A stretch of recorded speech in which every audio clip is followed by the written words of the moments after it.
So it's a pretty nice day today. I'm from Texas, so it gets hot up here. Thought I'd do a quick review on the Canadian solar panels and the in-phase IQ6 Plus inverters. I've had the system on the shop for probably around 2 years, I guess.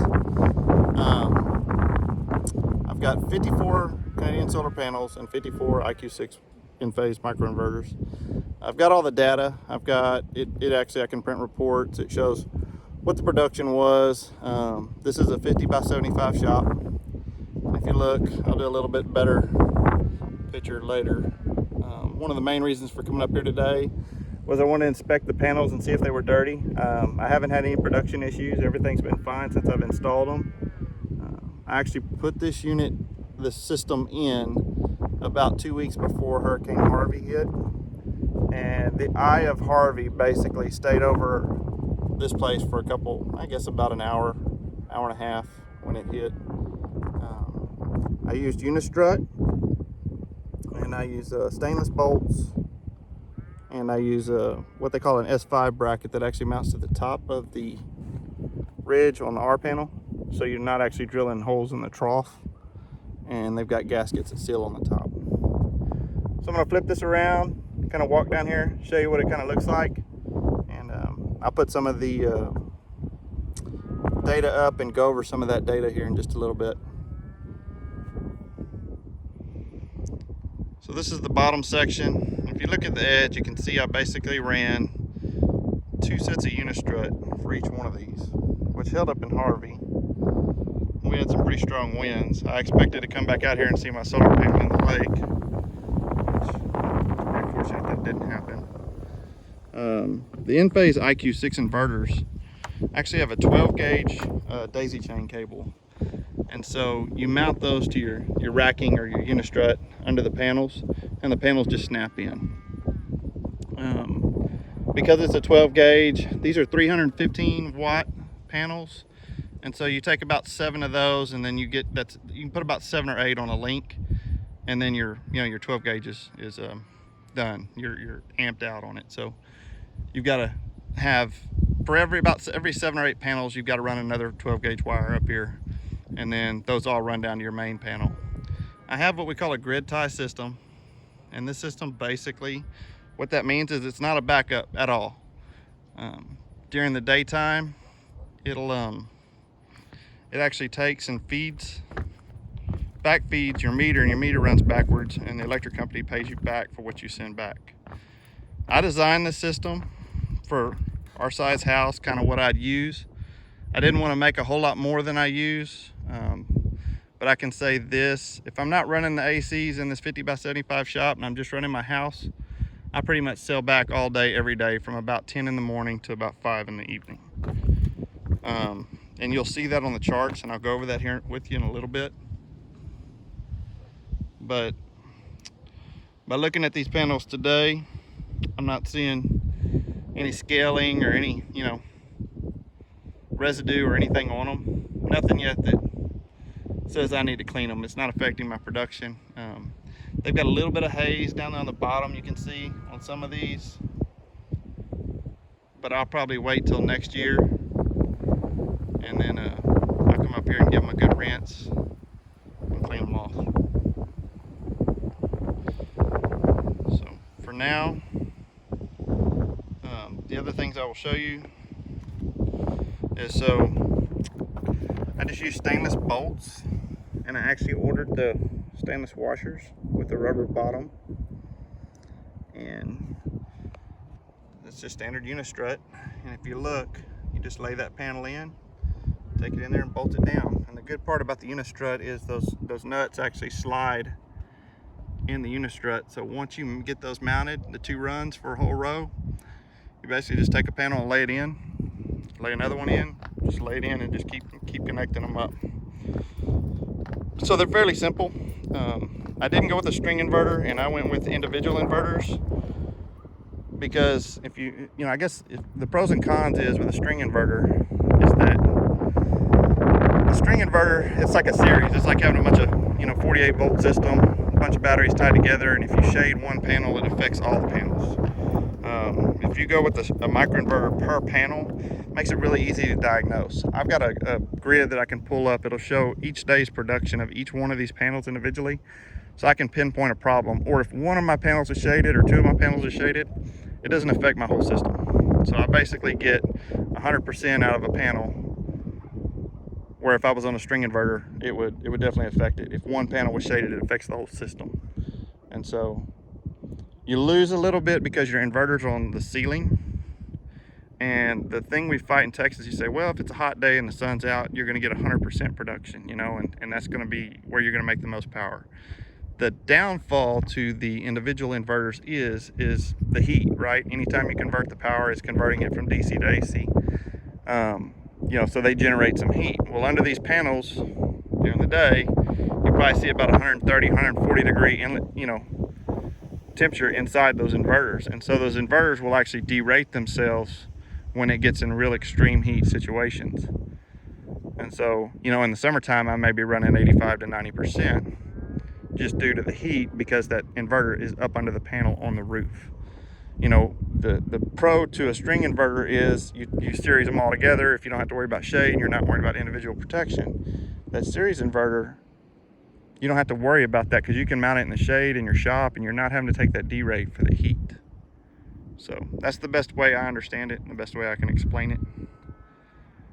But I'll get down and we'll screenshot some reports, and we'll talk about those reports and kind of show you my consumption and my production and what gets sold back and all those good things.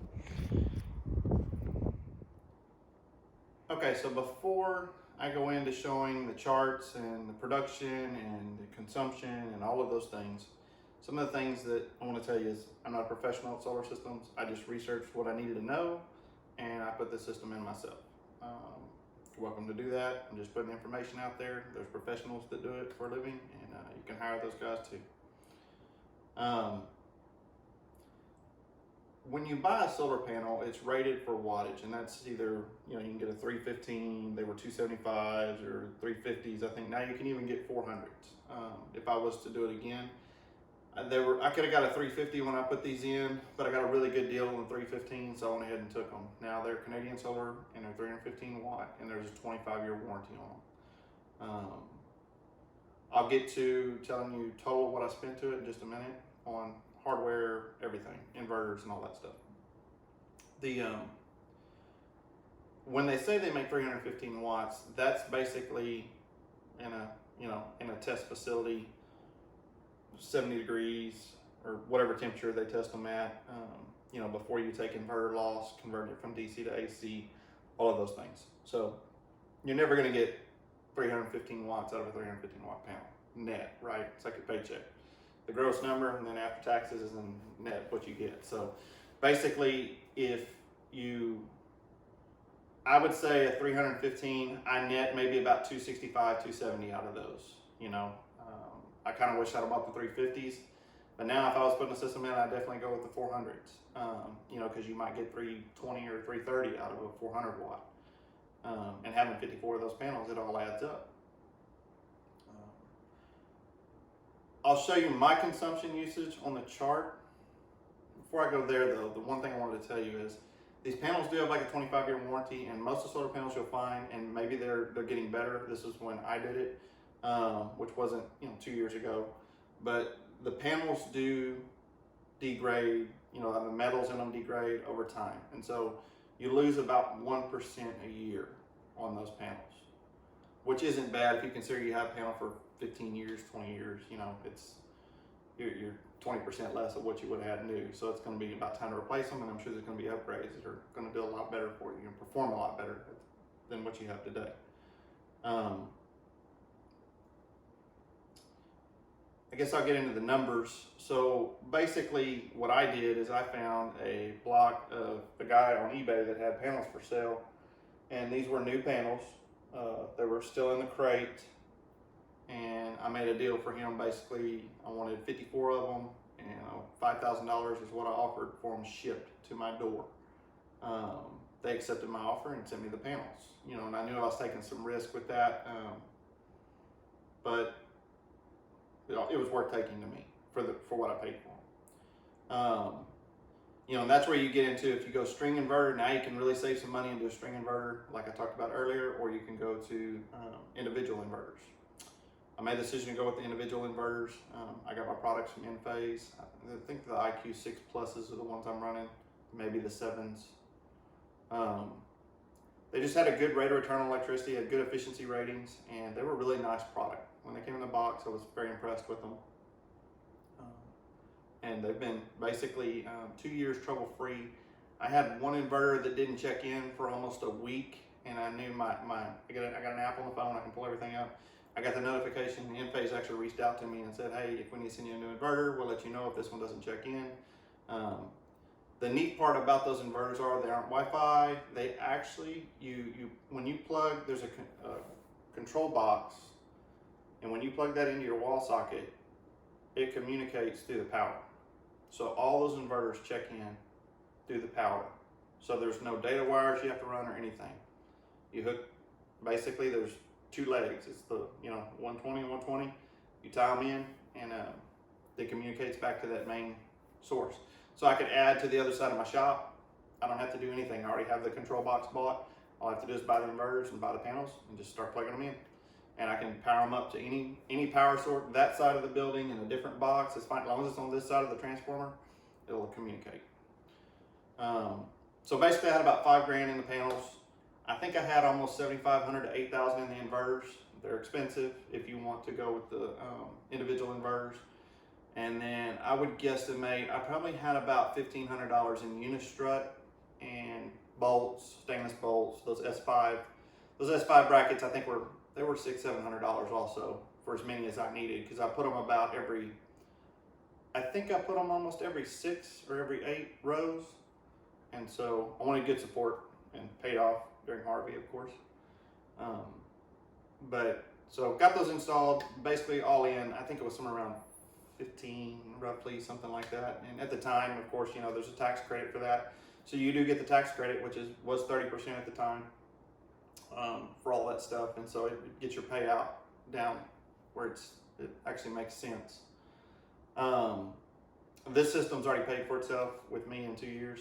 It's just because I had a house previously that I had, let me see, 3, 6, maybe 7 tons of air conditioning in the house. We had a pretty high electric bill, so we're used to consuming a pretty good amount of electricity. And we were building about the same size house here. I have 7 tons of AC on the shop, which I don't run all the time. But when I do run it, what's nice is if I run it during the day, it doesn't touch the grid if the sun's out. The solar actually supports the house, these AC units, my fan in the shop, with no problems. So pretty impressed with that. Every once in a while, if clouds come over, it'll peek in. You can see it peek into the grid a little bit, which you'll see on the charts. But overall, it produces most of the power we use from about 10:30 in the morning to roughly about 5:36 in the evening. Is when it starts to taper off, and it tapers off pretty fast. And then it automatically goes, you're pulling off the grid. So, that's where basically the power's at, and that's what I've got in the system. It took me about 2 days to put it up. I put it up in the summertime. Don't recommend doing that. Then I try to do it at nighttime because it was too hot during the day, and that roof condensates. I'm not much on heights, and I'm not much on being on a roof and putting panels up, so I don't recommend doing it at late night in the evening in the summers either. We're from South Texas, so the moisture, we're pretty close to the Gulf, probably 40 miles. So moisture builds pretty quick, and then it gets pretty slippery up there. That's just some of the things I know. I just wanted to kind of go over how I sized the system, what I needed and how many panels I chose. I figured if you did the 315 times 54 panels, and that gave you the amount of watts, then you take 10-15% out of that. That's kind of what I figured I'd use on the daily. We haven't installed our swimming pool yet, so I am selling back a pretty good amount. But when we get the swimming pool installed, and I did go with all DC inverted appliances, I went with the very high SEER AC units in the house. I think we went with the 21 SEERs for for the AC and the heat pumps, and then I went with the Nord's gas instant hot tankless hot water heaters. And so there's not a lot of electric draw on the system, which you'll see that in the charts. I think my house actually pulls 1,800 to 2,000 watts, and you know it's every light in it's LED. There's no halogens, there's no incandescents. So for the most part, it runs pretty efficient at 1,800 to 2,000 watts. You know, unless you're running the dryer or something like that. Of course, it steps up a little bit. But let me get into get you some charts. We'll look at that stuff, and we'll go from there. Thanks for watching. So I wanted to shoot a video of the in-phase. This is what they call their Envoy. So basically, this is what plugs into the power, and then all of your legs that you would bring down. You know, let's say if you had, I guess, 7, so you could do 7 panels, you know, 7, 8 panels on this one, 7, 8 panels on this one, 7, 8 on this one, 7, 8 on that one. So, you know, what's that? 1, 2, 3, 4, 5, 6. So, you know, you could probably get about 40, 50 panels with this unit. Instead of using these, what I did, as you can see, I actually have a number 2 coming in here. And then I have a meter. This is my meter on what's coming in. And I also have meters that run out of this box that actually are, I guess, flow meters, and they actually tell you how many amps you're using and all that good stuff. And so I've got 2 more of those out on my main box because I have a 120 amp service, and then I have a 200 amp service. And so it monitors my consumption on both sides of those services. I have a backup Generac generator on the 200 amp. And so I keep the grid tie system on the 120 amp service, because what happens is the inverters step the voltage up to push it back to the system. And so having the Generac and the grid tie on the same system, the grid tie would see power, it would try to come on, and it would probably burn your voltage regulator up in your generator, because it's going to keep stepping that voltage up higher and higher to try to feed back, right? And so the generator is going to do the same thing. And so I separated the 2 services so that they, you know, power's on, it back feeds to the 120 amp. Generac, it backs up the house, the shop, everything on the 200 amp on the other side. So I don't have to worry about the systems being tied together or fighting each other. So in short, that's what I did. Like I said, you can see the number 2 coming in here. I just tied it in direct. I've got a breaker box outside that actually I have, I don't know if it's 12 legs, 13 legs, something like that come in. And then they feed into that breaker box, and that number 2 feeds back into this one, ties in direct. So I didn't use any of these. But the system is tied to the internet, and this is how the inverters communicate. And this thing updates, I think, every couple seconds up to the in phase. It's called Enlighten.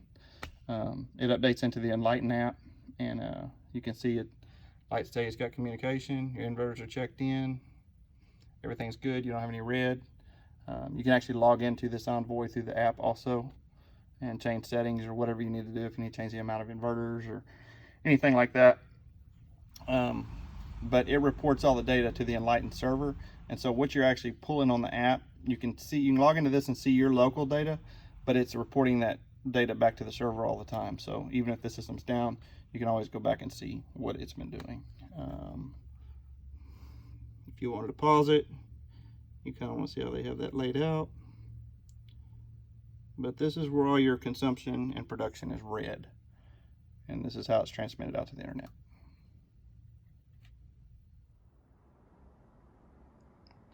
Okay, so I've logged into my Enlighten on my desktop. If you look here, you can see that it has 54 microinverters, and I have 1 Envoy. So I'm in Victoria, Texas. You can look at today's production, right? So you can see that we've produced 41.17 kilowatt hours. We consumed 38.15 today. It's been a little cloudy today, so my peak has only been basically 10,000 watts at 12 o'clock. We're making 5.54 watts right now, which is still cloudy outside today. Past 7 days, you can see it's 315.46 produced. and I've consumed 398.34, which I'm working on a truck in the shop right now, so I've been running my ACs pretty often, so that's one of the reasons you're seeing more consumption. But you can see how much electricity I did not have to pay for out of what I used. So almost out of the 400 consumed, 315 of that was free, produced by the sun, right? Month to date, I'm at, what's today, 20th? I'm at 1.04 megawatt hours produced, and I've consumed 1.46. So lifetime, that's where the real numbers are. As you can see, I've produced 47.45 megawatt hours, and I've consumed 60.86. So yeah, am I still using the grid? I am, but look how much of it, I would say, what's that, probably 80% of my power is free with the system. I've got pretty nice electric bills at this house. They don't cost very much. And if you look at the panels, see, this is what I was talking about, the individual systems. Now they do make string inverters now that do have individual monitoring on the panels. So that does help, help you troubleshoot. So those are available out there. But I still choose these. These are my preference because I can look at that each individual panel every day and look at the production. And that's actually the serial number of the inverter under it. So when I install these inverters, I label them with tags, A1, B1, C1, basically through the top to bottom. And then when I was inputting them in the program and they were checking in, I was labeling them. And so I know that every one of these panels matches the inverter under it. But if there was ever a question and I pulled a panel up and it was not this serial number, then I would know that I put the wrong label on it or that I mislabeled it when I installed it. But they do put that serial number there so you can see it. We'll go over here, click on status. It tells you basically 54 of my panels are operating normally.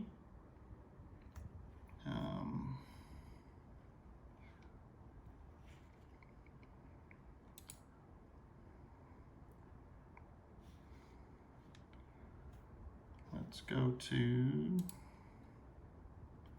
the graph.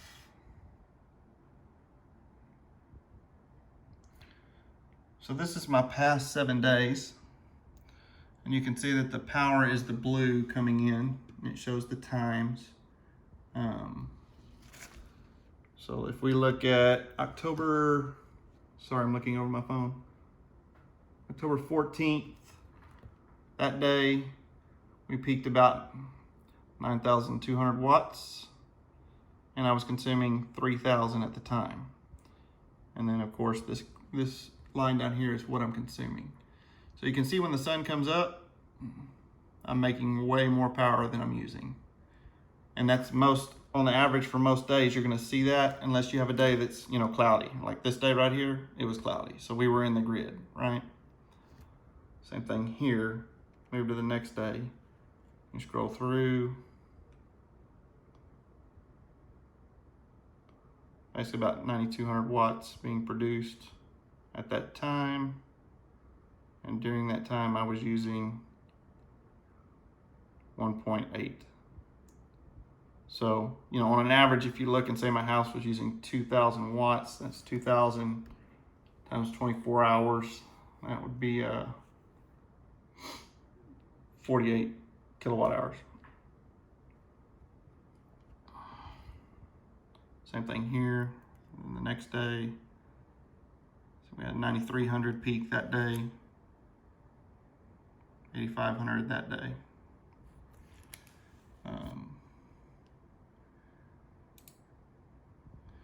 So then we can drop down. So that's showing the past 7 days, month to date, year to date, lifetime. You can put in custom range. You can have it do certain reports for you if you want that.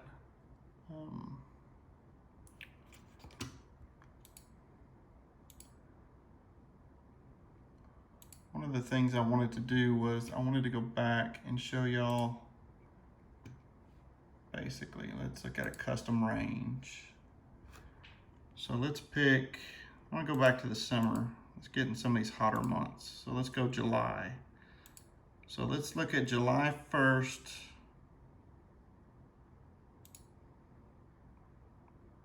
Oh, it's going to move it on me. Okay. So it's going to go 1st through the 7th, right? Let's hit done.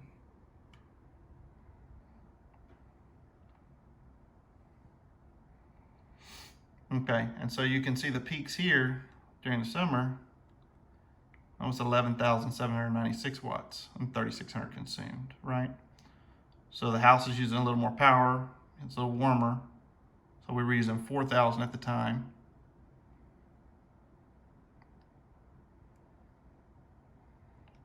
Same thing here. 11,208. Peaked at 11,588. So pretty consistent. It was a sunny week that week. But you can tell when I kick my air conditioners on in my shop and start running that power, you can see here 9,600 was being produced. I was still covering my power, right? Depends on when it gets cloudy, but for the most part throughout that day, even running those big air conditioning units on the shop, it was covering it for the most part. I don't have the calendar in front of me, more likely this is a weekend. I think that's just the same energy from today. Yeah, that didn't change. So I'm gonna go back to the system, and then like I said, you can go into reports. You can have it print certain reports for you. And it'll email these reports to you. You look at your yearly energy, however you want to look at it. We'll go to this My Enlighten view. This changes the look a little bit. I think this looks a little more like the app on the phone.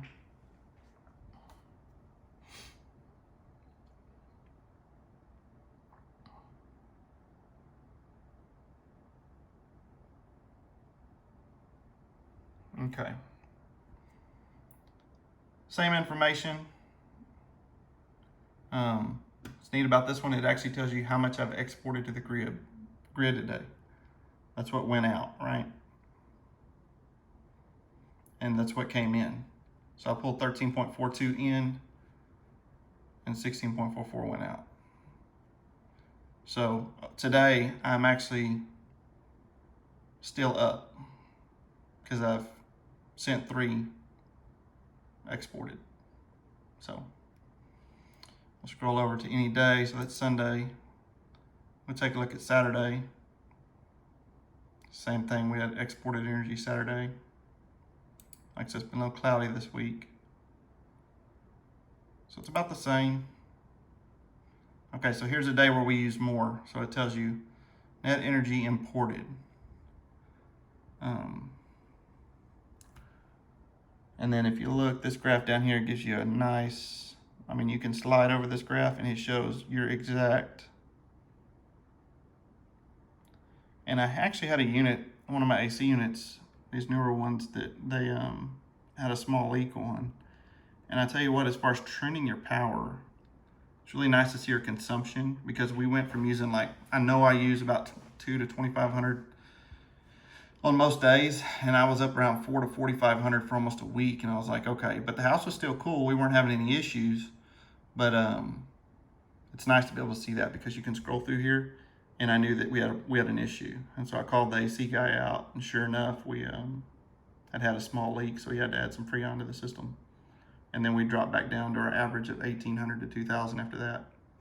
So it works good to kind of see your power and what you've got and what's going on. Same thing here. You can just keep scrolling through the days. It'll give you that same chart. It'll give you actual panel production. And then it tells you up here too, humid and overcast. So you can see on days that you didn't have as much production, it'll give you a reason for it.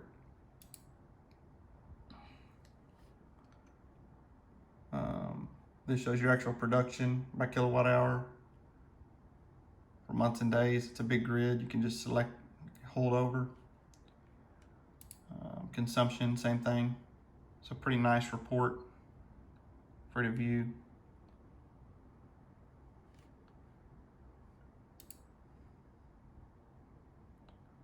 And that's your watt hours. And you can switch these over back to the graphs also if you want to see it in graphs. And then that's just a run reports, the same thing we've been doing. And it'll tell you data last updated. You can see it just updated it now. So if for some reason my internet was down, you know, it would say it missed a day, or, you know, that's why you're not current, but it's always constantly updating their system.